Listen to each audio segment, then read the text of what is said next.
So the first thing I like to do is take off the oil cap. Then I have my 15mm ratcheting wrench for the oil plug. I have my impact and a 7mm bit. That way I can take the plastic pan off to get to the oil filter later.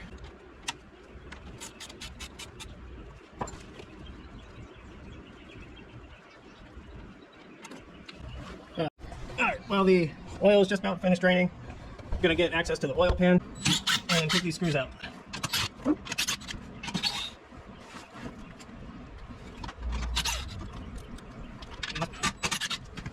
Alright, now I have access to the oil filter, which is right here.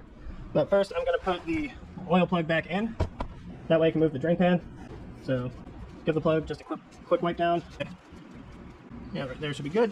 But what I'm gonna do is I'm gonna put the filter inside this plastic bag. Once most of that's drained into the bag, you can pull out the rest of the filter. And then I'll get my new filter ready. And if you want, you can spread just a little bit of used oil on the O-ring. It's not really a requirement. And then just thread it on. And remember, these are only supposed to be hand tight. I'm not supposed to take a big old wrench and tighten this down or torque it down. That's nice and snug, hand tight. Screw the plug all the way back in, and then I can move up to the top of the car and fill her up. And snug.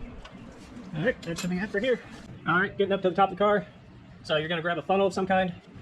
In my case, I'm using a old washer fluid bottle that I just cut the top off, and it actually fits pretty much spot on inside the oil drain or the oil fill plug. The 50 Mustangs take approximately 8 quarts of oil. I have 10. I'm just going to have to eyeball the next jug whenever I start filling it up. Alright, let that drip just a little bit. And since I've already put 5 quarts in, all I need is 3 more out of this.